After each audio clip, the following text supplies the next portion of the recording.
They say the American dream is for everyone, but what happens when you lose everything at 50?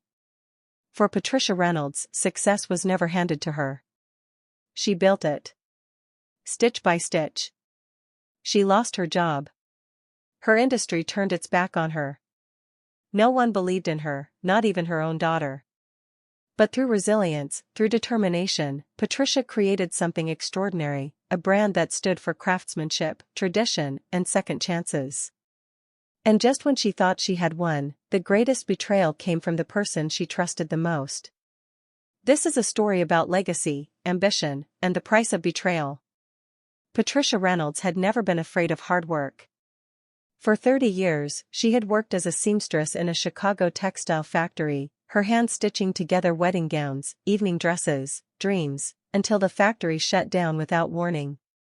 Laid off at 50, with no pension, no backup plan, she applied for job after job. "You're overqualified. We're looking for someone younger. Your experience doesn't fit our company culture." The rejection letters piled up. Her daughter, Jenna, tried to be helpful. "Mom, you should just retire. Sell the house, downsize. Maybe take a break." But Patricia didn't want a break. She wanted purpose. One afternoon, while cleaning out old boxes, she found something buried beneath years of forgotten belongings, her mother's sewing machine, a 1920s heirloom passed down through generations. She ran her fingers over the worn wooden frame, the faded metal wheel.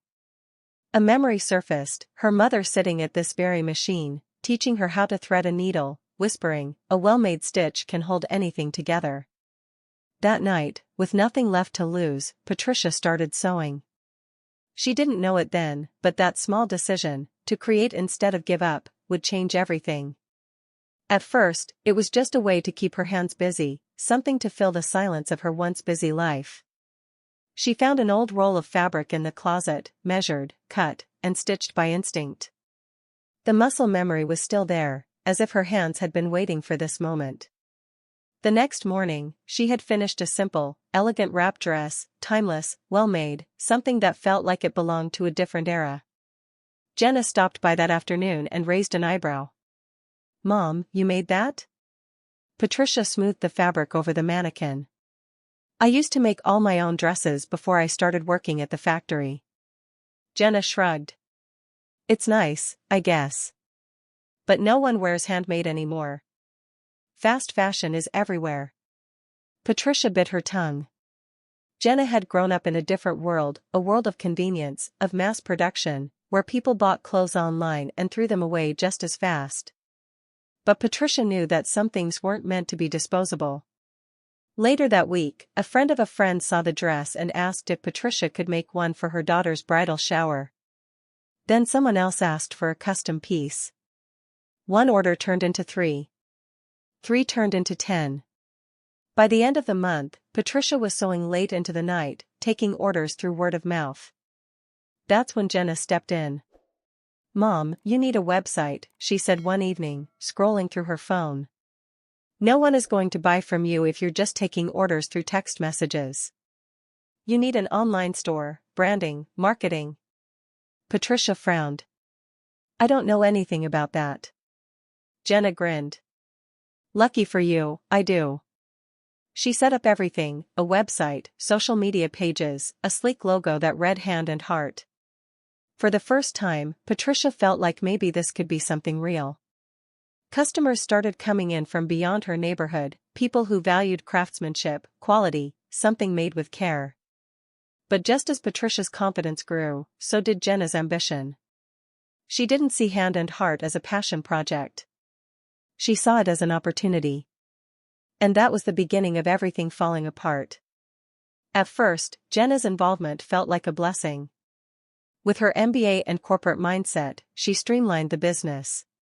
She negotiated bulk fabric deals, automated order processing, and turned Patricia's small operation into something scalable. And it worked. Within 6 months, Hand and Heart went from a one-woman workshop to a fully staffed boutique. Margaret, a retired fashion designer, joined to help with custom orders. Linda, a single mother, managed the growing list of clients. Rose, once a factory seamstress like Patricia, handled alterations. They weren't just making dresses. They were rebuilding their lives. But Jenna saw things differently. "This is great, Mom," she said one evening, reviewing spreadsheets. "But we're maxed out. We need factories, production lines, expansion." Patricia hesitated. "That's not why I started this. I don't want to mass-produce cheap dresses." Jenna sighed, like she had been expecting this argument. "It's not about making them cheap. It's about making more. You have a product people want, but you're limiting yourself." Patricia shook her head. "It's not just a product. These dresses mean something. The women who make them, we're not just employees. We're rebuilding what we lost." Jenna didn't argue.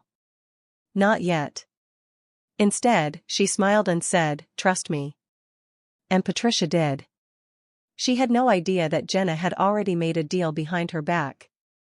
One that would take everything away. One afternoon, Patricia arrived at a meeting Jenna had scheduled. She expected it to be about fabric suppliers or holiday orders.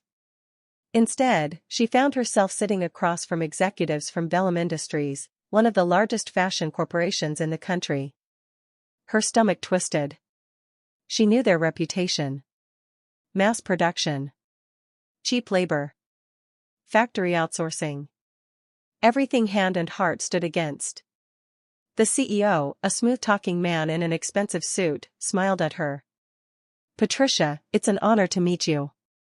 We're so excited about this partnership." Patricia's hands tightened around her chair. "What partnership?" She turned to Jenna, who wouldn't meet her eyes. Jenna cleared her throat. "Mom, I was going to tell you." The CEO continued. "Vellum is offering full-scale production. You'll have distribution in over 200 stores nationwide. We've already finalized the agreement." Patricia's breath caught. "Finalized?" Jenna's voice was careful. "Rehearsed. Mom, this is the best thing for Hand and Heart. You've built something incredible, but it's time to think bigger. Vellum is taking care of everything: manufacturing, logistics, marketing. We'll reach a whole new audience." Patricia felt like the floor had been pulled out from under her. This wasn't growth. This was a takeover. She turned back to the executives. "You're outsourcing, aren't you? You're going to fire my seamstresses, replace them with mass production." The CEO kept his polite smile. "We're streamlining the process. Efficiency is key." Patricia's heart pounded. "And what about quality? What about craftsmanship?" Jenna finally looked at her, her expression unreadable. "Mom, we can't scale up if we're stuck in the past." Patricia's voice shook with anger. "The past? This isn't about the past. It's about values. And you just sold mine." Jenna pressed her lips together, then pushed a contract toward her. "You don't have to sign. But the deal is done." Patricia stared at the papers in front of her, her own name on a company she no longer controlled. Her fingers trembled as she slowly stood up. She didn't sign. She didn't say another word. She just walked out, leaving everything behind. Hand and Heart was no longer hers. And worst of all? Her own daughter had been the one to take it from her. Patricia felt numb as she stepped outside. The Chicago streets buzzed around her, cars honking, people rushing past, life moving forward. But inside, she felt frozen in place. She had spent years rebuilding herself from nothing. And in a single moment, her own daughter had taken it all away. She walked home in silence, her hands clenched at her sides. The second she stepped into her small workshop, the space that once held so much warmth, it felt empty. The sewing machine sat untouched. Bolts of fabric leaned against the walls, waiting to be transformed. But there was no business left to run. She pulled off her coat, sat down at her work table, and let the truth sink in. Jenna had chosen profits over people. She had given Hand and Heart to a corporation that didn't care about the women who worked there, who would replace skilled seamstresses with machines, who would turn a labor of love into mass-produced, soulless garments. And worst of all? Jenna didn't even seem to regret it. Days passed. Then weeks. Patricia barely touched her sewing machine. The phone calls started coming in. Margaret. Linda. Rose. Vellum let us go, Margaret said. They replaced us with factory production lines. They shut down the workshop, Linda added. Everything's being shipped overseas now. Patricia squeezed her eyes shut. It was exactly what she feared. Hand and heart was dead. She wanted to scream, to cry, to demand answers. Instead, she took a deep breath and did something she hadn't done in weeks. She picked up a needle and thread. She wasn't sure why. Maybe it was instinct. Maybe it was defiance. Or maybe, she just wasn't ready to give up. As she pulled the thread through the fabric, a thought sparked in her mind. They had stolen her company. But they hadn't stolen her craft. And if the world still wanted real, handmade craftsmanship, she would give it to them.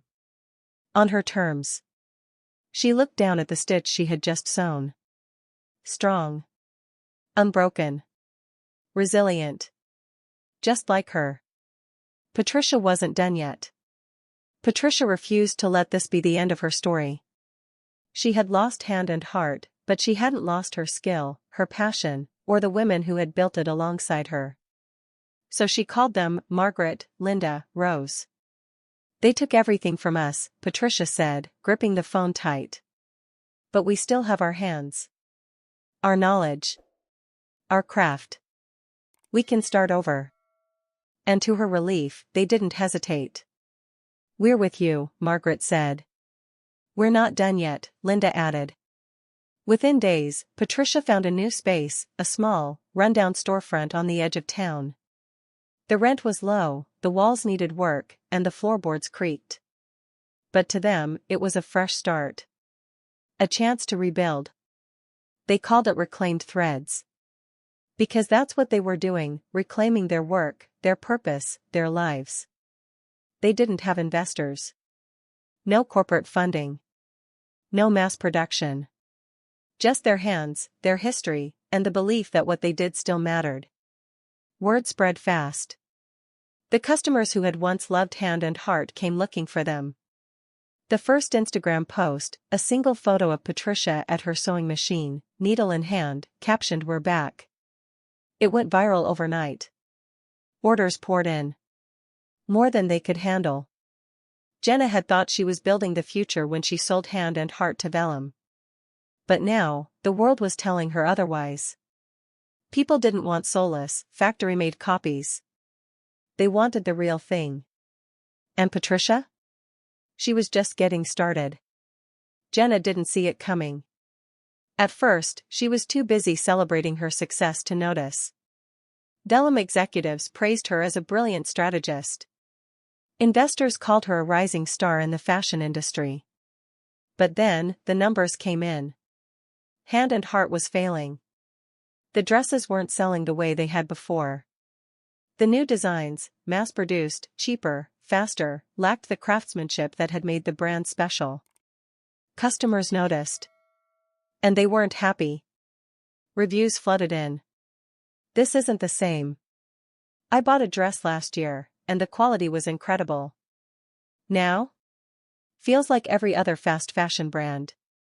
What happened to the real hand and heart? Then came the headlines. Hand and heart sells out, and customers aren't buying it. The fall of a once-beloved brand. Jenna tried everything, marketing campaigns, discounts, influencer partnerships. Nothing worked. And then, she saw it. A viral post. A picture of Patricia and her team at Reclaimed Threads, standing in their small workshop, surrounded by bolts of fabric and sewing machines. The caption? "The real craftswomen are back." It hit her like a punch to the gut. People weren't buying hand and heart anymore, because they had found something better. They had found Patricia. Jenna had stolen her mother's company, believing she knew better. But she hadn't just lost a business. She had lost the heart of it. And now, the only person who could save hand and heart was the same woman she had betrayed. Jenna had no choice. Hand and heart was collapsing. The investors who once praised her now wanted answers. The executives at Vellum, who had once called her a visionary, stopped returning her calls. She had built her entire career on making the right business decisions. And yet, here she was, watching everything crumble. There was only one thing left to do. She had to go back to her mother. One evening, as the sun dipped below the city skyline, Jenna stood outside Reclaimed Threads. Through the window, she saw Patricia at her sewing machine, laughing with the women she had once fired. The room was alive, filled with warmth, the hum of needles stitching stories into fabric. For the first time in her life, Jenna wasn't sure if she belonged there. She knocked. Patricia looked up, meeting her daughter's eyes through the glass. After a long pause, she opened the door. Jenna stepped inside, swallowing hard. "Mom. I messed up." Patricia didn't say anything. "I thought I was making the right choice," Jenna continued. "I thought I could take what you built and make it bigger. But I destroyed it instead." Her voice broke. "Hand and heart is dying. And I don't know how to fix it." The words hung between them. Patricia studied her daughter, the woman who had once stood by her side, then sold her out without hesitation. She had expected this moment. And now, here it was. Jenna had finally realized the truth. That what made Hand and Heart special was never its size. Never its profits. It was the hands that stitched each dress, the women who poured their skill into every seam. And now, it was too late to undo what had been done. Jenna had expected anger. Maybe even forgiveness. Instead, Patricia simply said, "Some things can be repaired. Others should be left behind." Jenna opened her mouth to speak, but Patricia had already turned away, walking back to her work table, picking up her needle and thread. Her message was clear. Jenna had chosen her path. And Patricia? She had already moved on. Jenna stood frozen in the doorway, watching as her mother returned to her work. She had come here hoping for a way back in, a way to fix what she had broken. But there was no going back. For years, she had seen her mother's business as a stepping stone, a brand with potential, a name to be scaled and sold. She had never understood that it was never just about the business. It was about the people. The craft. The history woven into every stitch. And now, she had lost it. For the first time in her life, Jenna had to face the consequences of her ambition. She turned, walking out of Reclaimed Threads for the last time. But Patricia didn't watch her go. She had a business to run, a community to lead, a legacy to protect. Hand and heart was gone. But what she had built was greater than a name. And as she stitched another seam, steady, precise, unbreakable, she knew one thing for sure. She hadn't just survived. She had won. Patricia's story is about resilience, betrayal, and the power of reinvention. How often do we see people sacrifice their values for profit and power? How many times have small businesses been swallowed by corporations that only care about the bottom line? But what this story teaches us is that true success isn't measured in sales or expansion, it's measured in staying true to yourself, your craft, and your purpose. Patricia lost everything, twice. But instead of letting it define her, she did what strong women do. She rebuilt. She reclaimed. She won. And in the end, she didn't need revenge. Her success spoke for itself. Now, we want to hear from you. What do you think about Patricia's journey? Was she right to walk away from Jenna, or should she have given her a second chance? Comment 2 if you loved this story and found it inspiring, or 7 if you think Patricia should have handled things differently. If you enjoy powerful stories like this, make sure to like, subscribe, and follow True Tales for more incredible real-life stories. Natalie will bring you new episodes every day, stories of resilience, betrayal, and redemption that prove life is always full of second chances, if you are strong enough to take them. We will be reading your comments and can't wait to hear your thoughts. Let's start the conversation.